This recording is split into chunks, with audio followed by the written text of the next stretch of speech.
Excuse me sir, good afternoon. Good afternoon. Sir, আপনার কি কোনো গেস্ট আছে? না, আমার কোনো গেস্ট নেই। আসলে স্যার, অনুমতি ছাড়া তো আমাদের উপরে যাওয়া নিষেধ। আচ্ছা, আপনি কি এখানে দায়িত্ব নতুন? জি স্যার, গতকালই মাত্র জয়েন করছি। স্যার, আপনার কি রুম লাগবে? বলুন আপনাকে আমি কিভাবে হেল্প করতে পারি। হেল্প করবেন তাই তো? 501 নম্বর রুমের কিটা দেন, আমার রুম বুক করা। ঠিক আছে স্যার, কোনো প্রয়োজন হলে অবশ্যই কল করবেন। প্রয়োজন হলে করবো তাই তো? জি স্যার, রুমে ইন্টারকম রাখা আছে, কোনো প্রয়োজন হলে কল করবেন। Okay, best of luck. Thank you.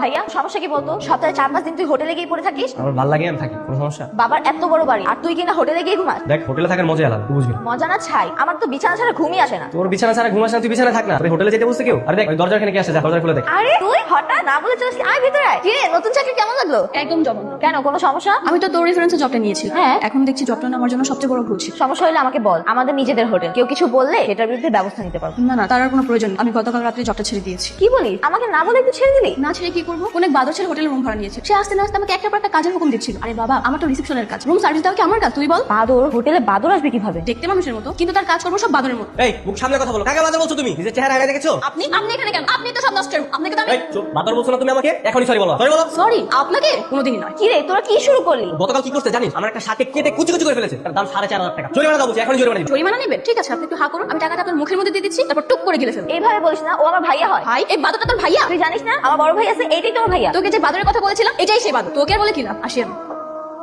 ও আমার অনেক ভালো বান্ধবী, ওকে আমি হোটেলের জবটা ম্যানেজ করে দিছিলাম। আর তুই ওর সাথে কি করেছিস? আরে আমি কিচ্ছু করি নাই, আমি জাস্ট একটু হুকুম করছিলাম। মেয়েটা খুব সুন্দর তো, এত সুন্দর মেয়ে এখানে চাকরি করে, দারুণ তো। হ্যালো। রুম নাম্বার 501 থেকে বলছিলাম। জি স্যার, বলুন স্যার, কি লাগবে? আমার তো তোমাকে লাগছে। সরি স্যার, বুঝতে পারিনি। না, আসলে টেলিফোনে অনেক কিছু বোঝা যায় না, তুমি উপরে আসো, তোমাকে বোঝাচ্ছি। Okay sir.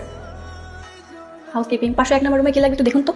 স্যার আপনি? হ্যাঁ, আমি তো ভেবেছিলাম অন্য কোনো গেস্ট। না, আমি এসেছি। আমাদের রিসেপশনে মেয়েটা কি নতুন এসেছে? জি স্যার। উনি কি আপনার সাথে কোনো বেয়াদবি করেছে? না, তেমন কিছু করেনি, বাট যা করেছে তার জন্য পানিশমেন্ট আমি নিজে দিই। তোমরা আসো, নিচে চলে যাও, আর ওকে একটা কফি নিয়ে উপরে আসতে হবে। জি স্যার। ম্যাম 501 নাম্বার রুমে তারা আপনাকে যেতে বলছে। ও হ্যাঁ, যাওয়ার টাইমে কিন্তু তার জন্য এক কাপ কফি নিয়ে যাবেন। মানে এসব কি আমার কাজ নাকি? গিয়ে দেখুন।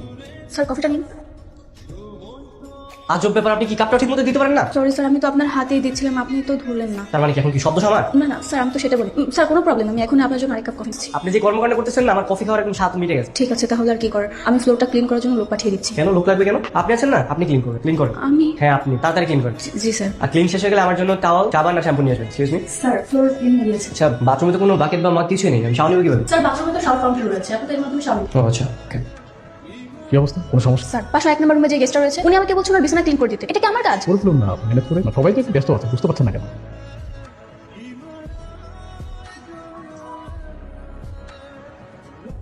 আপনার আইডি কার্ড কোথায়? এন্ট্রি খাতাতে আপনার কোনো নামই দেখলাম না। তাড়াতাড়ি আপনার আইডি কার্ড বের করুন। আমার আইডি কার্ড নেই। নেই মানে?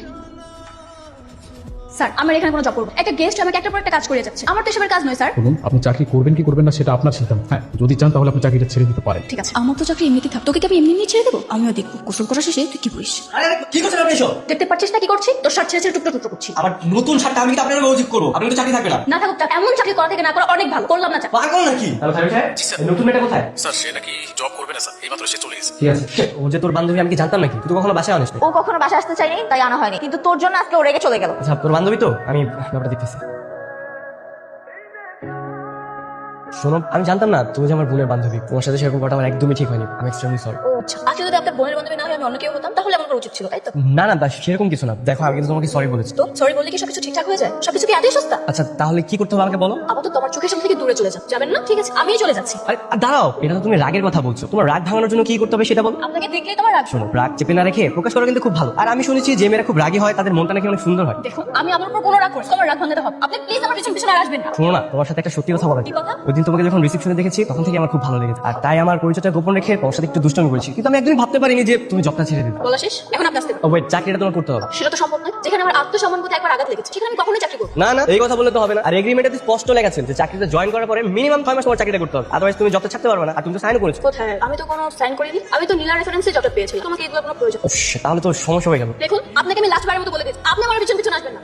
আচ্ছা, আমি বলি কি, তুই জবটা কন্টিনিউ কর। না রে, আমি আর তোদের হোটেলে জব করবো। আচ্ছা, তুই যেহেতু আমাদের কোম্পানিতে কাজ করতে চাচ্ছিস না, তাহলে আমি অন্য একটা কোম্পানিতে তোকে জব খুঁজে দিচ্ছি। না রে, তোকে আর কষ্ট করে জব খুঁজতে হবে না। আমি ভাবছি কি, আমাদের কোচিং সেন্টারের পাশে যে স্কুলটা রয়েছে বাচ্চাদের, আমি বরং ওইখানে বাচ্চাদের ক্লাস করাবো। এর মধ্যে যদি কয়েকটা বাচ্চা স্টুডেন্ট পেয়ে যায় তাহলে ওদেরকে টিউশন করাবো। আর যদি কোনো ভালো জবের সন্ধান পাই তাহলে এখানে জয়েন করে ফেলবো। আচ্ছা দেখ, যা ভালো মনে করিস। আচ্ছা, কালকে কোচিং আসছিস তো? যেতেও পারি, নাও যেতে পারি। আচ্ছা, আমি তাহলে রাখছি, বাবা রাখছি। কিরে, কার সাথে কথা বলছি? তোর নিমার সাথে কথা বলছিলাম। এই বান্ধবী নাম্বারটা দে না। তুই ওর নাম্বার নিয়ে কি করবি? তো বান্ধবীকে আমার খুব পছন্দ হয়েছে, ওর সাথে প্রেম করবো। কি বলিস এসব? তোর মাথা ঠিক আছে? আছে? হ্যাঁ আমার সব ঠিক আছে, দে নাম্বার। আমি দিতে পারবো না, তুই নিজে গিয়ে পটিয়ে প্রেম কর। নাম্বারটা দে না। সেটাও দিতে পারবো আজ ব্যাপার, নাম্বার দিলে তো সমস্যা কি? না। তুই আমার বান্ধবীর সাথে প্রেম করতে পারবি। ঠিক আছে, তোর কিছু দিতে হবে না, আমি নাম্বারটা নিজে ম্যানেজ করে নিব। তুই আমার বান্ধবী থেকে দূরে থাকবি। হ্যাঁ ওয়ালাইকুম আসসালাম। এই গাড়িটা বের করো তো, আমি কোচিং এ যাবো। আপু 2 মিনিট একদম দেখো। এই চল। চল মানে? গাড়ি তো বের করতেছে, আমি কোচিং এ যাবো তো। গাড়ি লাগবে না, চল আমি নামিয়ে দিচ্ছি। জীবনে তো কোনোদিন আমাকে কোচিং এ নিয়ে যাসনি, আজ হঠাৎ সূর্য কোন দিকে উঠলো? এতদিন তো জানতাম তোর এত সুন্দর একটা বান্ধবী আছে, আর যদি জানতাম তাহলে রেগুলার তোকে কোচিং এ নিয়ে এই কথা খবর বল। আর আমি তোর কোচিং এর দিকে যাচ্ছিলাম, ভাবলাম তোকে নামিয়ে দিয়ে এসি, আর ঠিকমতো পড়ালেখা করছিস কিনা সেটা আমার দেখতে হবে না? কিন্তু তোর বড় ভাই, আমার একটা দায়িত্ব আছে। চল চল চল, সময় নষ্ট করিস না, চল। ঠিক আছে। এক্সকিউজ মি, কি ব্যাপার নীলা, আজকে হঠাৎ তোর ভাইকে নিয়ে আসলি, ঘটনা কি? আমি তো তোমার জন্য এসেছি, ওর জন্য কি শুধু শুধু এখানে আসবো নাকি? ও বুঝলাম। এই তো নিমা, চল তো আমরা যাই। এই তুই নাম ধরে রাখিস কেন? ওকে ভাবি বলে ডাক, আজকে থেকে ও তোর ভাবি। কে কার ভাবি? ও আচ্ছা, সরি সরি, তোমাকে তো প্রপোজ করানি, right? Wait wait a minute.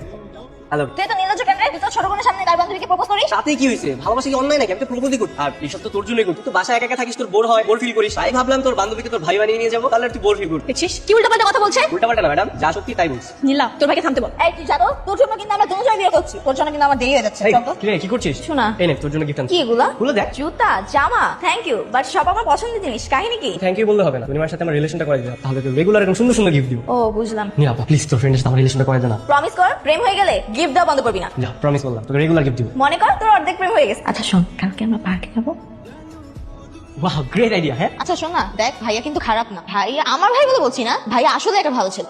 তোর ভাই যে কেমন ভালো ছেলে সেটা আমি খুব ভালো করে জানি, এটা আমাকে নতুন করে বুঝাতে হবে। সত্যিই ভালো রে। তুই মন থেকে রাগটা কমে একটু কথা বল, তাহলে ঠিকই বুঝতে পারবি। আমি তো শুধু শুধু রাগ করিনি, তোর ভাইয়ের আগের কাজ করেছে বলে তো রাগ। সব ভুলে জানা রে, ভাইয়া সত্যি তোকে অনেক পছন্দ করে। মুখ দিয়ে বললেই তার পছন্দ করা হয়। তোর ভাই ভেবেছে এভাবে প্রপোজ করে সে খুব ভিন্ন কিছু করেছে, কিন্তু তোর ভাই এমন প্রপোজ আমার একদমই ভালো লাগে। ভাইয়া ও মনি একদম মুখের উপর কথা বল। আচ্ছা শোন, আজকে না ভাইয়ার জন্মদিন, আমি আর ভাইয়া রেস্টুরেন্টে কেক কাটতে দেবো, তুইও চল না প্লিজ প্লিজ প্লিজ।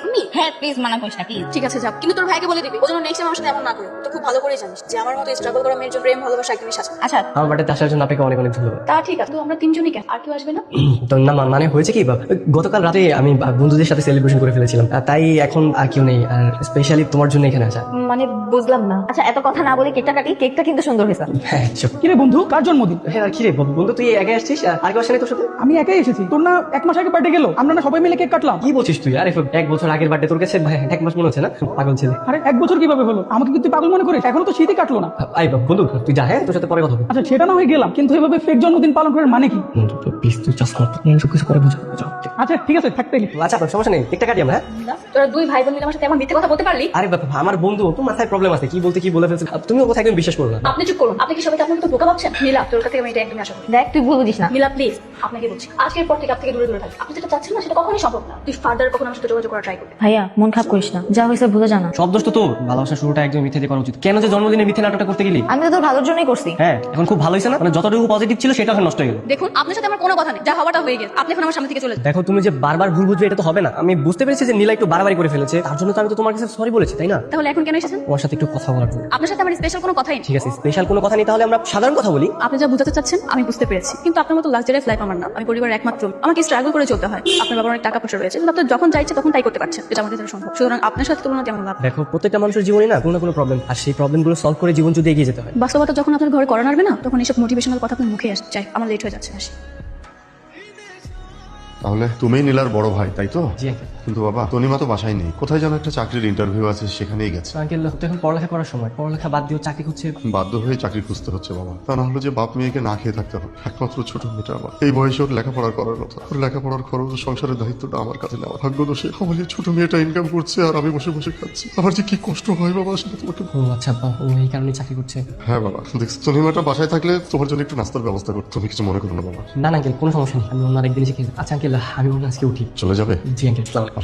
ঠিক আছে। অনেকবার তো কল দিয়ে গেলাম, তো পাচ্ছি না। ভাইয়া ও তো আজকে বাচ্চাদের পড়াইতেও আসে নাই, আর আমি অনেকক্ষণ ধরে কল দিচ্ছি, কল তো রিসিভ করে না। আচ্ছা তুই আমাকে আগে বলিস নি কেন? বাসায় এত সমস্যা। ওইভাবে কখনো প্রসঙ্গ ওঠে নাই, তাই বলা হয় না। আমি গতকাল তোদের বাসায় গিয়েছিলাম, আঙ্কেলের সাথে অনেকক্ষণ কথা হয়েছে। আচ্ছা তাহলে চল আজকে যাই আমরা। তুই একটা কাজ কর, ওকে আরেকবার কল দিয়ে দে। হ্যাঁ নীলা, কই তুই? তোকে কতক্ষণ ধরে কল দিচ্ছি, কল রিসিভ করিস না কেন? আমি তো বাবাকে নিয়ে একটু ডাক্তারের কাছে এসেছি। কেন কি হয়েছে? কি বলিস? আঙ্কেল কি অসুস্থ নাকি? হ্যাঁ বাবার বুকের ব্যথাটা বেড়েছে, তাই তো ডাক্তারের কাছে নিয়ে এসেছি। দেখি এখন ডাক্তার কি বল। আঙ্কেলের কি হয় না হয় আমাকে একটু জানাইস। রাখি। আঙ্কেল তো অনেক অসুস্থ, ওনাকে নিয়ে হসপিটালে গেছে। কি বলছিস? কোথায় আছে? আপনাকে আগেই বলছিলাম ওনার একটা ঋণ পড়াইতে হবে। আপনার বাবার অবস্থা কিন্তু ভালো না। হ্যাঁ যত তাড়াতাড়ি সম্ভব ঋণটা পড়াই ফেলি। ডাক্তার সাহেব ঋণ করাতে তো অনেক টাকা দরকার, আমাদের কাছে আপাতত অত টাকা তো নেই। আপনি এক কাজ করেন, এমন একটা ওষুধ লিখে দেন যেটা খাইলে অন্তত আমি কিছুদিন ভালো থাকতে পারি। মেডিসিন দিয়ে যদি আপনার রোগ ভালো হইতো তাহলে তো ঋণ পড়াইতে বলতাম। আপনি অপারেশনের ব্যবস্থা করুন। আপনি কি? আপনাকে তো আমি ছিলাম না। আমি ওনাদের পরিচিত। অপারেশন করতে কত টাকা লাগবে? আপনি জেনে কি করবেন? এই ধরেন প্রায় 2.5 লক্ষ টাকার মতো লাগবে। আপনি অপারেশনের জন্য যা যা লাগে অ্যারেঞ্জ করুন, আমি অ্যাকাউন্টে টাকা জমা দিচ্ছি। আচ্ছা ঠিক আছে। আপনি আমাদের ফ্যামিলির মধ্যে না করাচ্ছেন কেন? আপনি যেখানে কেন টাকা দিতে চাচ্ছেন সেটা আমি খুব ভালো করেই বুঝতে পারি। আপনাকে আমি এর আগে আগেও বলেছি এখনো বলছি, আপনি যেটা চাচ্ছেন সেটা আমাদের মধ্যে কোনোদিনই সম্ভব নয়। তুমি আমার উপর এখনো রাগ করে আছো? বিশ্বাস করো, আমি নিজেকে অনেকটা পরিবর্তন করেছি। আমি আমার অফিসের প্রত্যেকটা স্টাফকে যথেষ্ট পরিমাণ সম্মান করি, ওদের সব দাবি মানি। আপনি কি মানেন আর না মানেন সেটা তো আমার শুনে কোনো লাভ নেই। তুমি মানো আর না মানো, আমি তোমার জন্য সবকিছু করতে পারি, জাস্ট পর্যন্ত কারোর জন্য করি। কারোর সহানুভূতি আর দয়া দিয়ে আমি বাঁচতে চাই। তুমি সহানুভূতি মনে করছো, এটা সহানুভূতি না। আচ্ছা বাবা, তুমি সবকিছু হিসাব করে রাখো, পরবর্তীতে আমাকে শোধ করে দিও। এখন আঙ্কেলের চিকিৎসাটা করতে দাও। আপনার টাকার আমার কোনো প্রয়োজন, আমি আমার পরিশ্রমের টাকা দিয়ে আমার বাবার চিকিৎসা, আপনি প্লিজ এখান থেকে চলে বাবা চলো। তনিমা, মা তনিমা, হ্যাঁ বাবা, কি হয়েছে বাবা? পানি আমাকে একটু পাঠাতে পারি মা? বাবা তোমার কি অনেক বেশি খারাপ লাগছে? বাবা বাবা বাবা তুমি কথা বলছেন না কেন বাবা? হ্যালো হ্যালো, আপনি এখন কোথায় আছেন? আমি তো বাইরে আছি। কেন? আমার বাবা হঠাৎ করে না চোখ বন্ধ করে ফেলেছে, কোনো কথাও বলছে না। আমি সেই কখন থেকে বাবাকে ডাকছি। আপনারা বলেছিলেন আপনি আমাকে উপকার করবেন, আপনি প্লিজ দয়া করে আমাকে কিছু টাকা হাওলাত দিন, আমি কাজ করে আপনার সব টাকা পরিশোধ করে দেবো। এই আপনি বাবাকে বাঁচান। আচ্ছা ঠিক আছে, তুমি কোনো চিন্তা করো না, আমি আসছি। আচ্ছা ঠিক আছে বাবা, বাবা তুমি একটু ধৈর্য ধরো, তোমার কিচ্ছু হবে না বাবা। আঙ্কেল আপনার কি হয়েছে? আমি অলরেডি অ্যাম্বুলেন্স কল করে দিয়েছি, ওরা আসে। আঙ্কেল আপনি ধৈর্য ধরেন, আপনার কিছু হবে না। ওই ঘটনার পর বাবাকে আবার ফিরে পাবো সেটা আমি কখনো কল্পনাও করি। এই দুনিয়াতে তো বাবা ছাড়া আমার কেউই নেই, আমি এতিমই হয়ে যাই। আলহামদুলিল্লাহ, বাঁচানোর মালিক হচ্ছে আল্লাহ। আঙ্কেল এখন সুস্থ আছে, এটাই অনেক। আমি রাগের মাথায় আপনার সাথে অনেক খারাপ ব্যবহার করেছি, আপনি আমাকে প্লিজ ক্ষমা করে দিন। আরে পাগল, ভালোবাসার মানুষের কাছে ক্ষমা চাইতে নেই। আপনার অবস্থান আর আমার অবস্থান সম্পূর্ণ আলাদা। দেখুন এমন কিন্তু নয় যে আমি আপনার কথা একবারও ভাবি, আমি আপনার কথা অনেক ভেবেছি। আপনার অবস্থানের কথা চিন্তা করে আমি একটু দূরে সরে রয়েছি। দেখো, আমি সত্যি তোমাকে অনেক ভালোবাসি। তুমি আমাকে যেইভাবে চাও আমি সেইভাবে করে নিজেকে গুছিয়ে নেব। তুমি যদি চাও তাহলে আমার বাবার সাথে আমি কথা বলবো। আপনার বাবা মেনে নেবে? মেনে নিবে না কেন? আমি বাবার একমাত্র ছেলে, আমার কথা তো অবশ্যই রাখবে। তাহলে আঙ্কেলের সাথে কথা বলুন। তুমি সত্যি বলছো? অসম্ভব, এ বিয়ে কিছুতেই মেনে নেওয়া সম্ভব। কেন বাবা? আমি তোকে পছন্দ করি, ভালোবাসি। পছন্দ করলে তো হবে না, পারিবারিক অবস্থা তো দেখতে হবে। আমাদের সোসাইটি, আমাদের কালচার, এসবের মধ্যে ওই মেয়ে যায়, মানুষ কি বলবে? বাবা, মানুষ কি বললো না বললো সেটা দেখে আমার কোনো লাভ নেই। আমি যাকে ভালোবাসি, যাকে আমি পছন্দ করি, যার সাথে আমি সারা জীবন কাটাবো, সেটাই তো আমি দেখবো, তাই না? এখানে কে কি বললো না বললো সেটা দেখে আমার কোনো লাভ নেই। অবশ্যই যায় আসে, কারণ এই সমাজে মানুষ ছাড়া তুমি চলতে পারবে না। বাবা একটু বোঝার চেষ্টা করো। ওই মেয়েটা আমাদের সোসাইটির সঙ্গে যায় না। আমি ইতিমধ্যেই তোমার বিয়ে ঠিক করে রেখেছি তকদির গ্রুপের একমাত্র মেয়ের সঙ্গে, সো ওটা সম্ভব নয়। বাবা দেখো, আমাদের তো সবকিছু আছে, তর্ণিমা আসলে সমস্যাটা কি? ওই ছোট লোক মেয়েটার সঙ্গে চলতে চলতে তোমার মনটাও ছোট হয়ে গেছে। তোমরা দুজন কেন বুঝতে পারছো না যে আমাদের সোসাইটিতে একটা অবস্থান আছে? আমি তোমার বিয়েটা তকদির গ্রুপের একমাত্র মেয়ের সঙ্গে ঠিক করেছি, ওই সোসাইটির সঙ্গে আমাদের সোসাইটি যায়, এটাই আমার শেষ। This is full and fine. এখন কি হবে? তুই একটা কাজ কর, তুই পালিয়ে বিয়ে কর, তারপর বাবা না মেনে যাবে। পালিয়ে বিয়ে করবো মানে? অবশ্যই পালিয়ে বিয়ে করবি। আমার বান্ধবীকে এত কষ্ট করে রাজি করেছি, এখন বাবার জন্য ভুলে যাবি নাকি? হ্যাঁ তুই ঠিকই বলেছিস। আমি ওকে এতটা ভালোবেসে ফেলেছি যে এখন আমি এক মুহূর্তে ওকে ছাড়া কল্পনা করতে পারছি না। আমাকে পালিয়ে বিয়ে করবো। তোর কাছে তুমি আমাকে কল দিয়ে সবকিছু বুঝিয়ে। ফোন দিচ্ছি। ভাইয়া তুই কোনো চিন্তা করিস না, বাবাকে রাজি করার দায়িত্ব আমার। আচ্ছা ঠিক আছে, আর বাবা যেন কোনোভাবে জানতে না পারে যে তুই আমাদের সঙ্গে ছিস, তাহলে কিন্তু তোর সাথে রাগারাগি করবো। ওইটা তুই আমার উপরে ছেড়ে দে। তোকে কিন্তু প্রতিদিন আমাদের বাসায় আসতে হবে। তোদের বাসায় যাওয়া মানে শুধু একবার বাবাকে রাজি করাই, তারপরে তোকে আর ভাইয়াকে বাসায় নিয়ে আসবো, আঙ্কেলকেও নিয়ে আসবো আমার। আচ্ছা ঠিক আছে, তাহলে বাসা যা, আর বাসায় যা হবে আমাকে সবকিছু আপডেট জানা। আচ্ছা ঠিক আছে, থাক তাহলে তোরা, আল্লাহ হাফেজ। শূন্য বিকেল পূর্ণ তুমি, তোমার হাসিতে মুগ্ধ হব। খুব রোমান্টিক কথা হচ্ছে। কিছু ভেবেছো কোথায় যাবো? হ্যাঁ ভেবেছি তো, তোমাদের বাসায় যাবো। আর তুমি কি ভেবেছো? বাবা আমাদের মানবে না? কি জানি বাবা, আমি কি করে জানি? এক সপ্তাহের মধ্যে বাবা আমাদের মেনে নিবে, আবার বাসায় ডাকবে। সত্যি? হ্যাঁ সত্যি, তুমি মিলিয়ে নিও। ঠিক আছে, এখন তাহলে তাড়াতাড়ি বাসায় চলো। আমরা নতুন একটা গ্রাহক দুজনের বাসা হবো, আমরা দুজনের সাথে। আচ্ছা ঠিক আছে, চলো।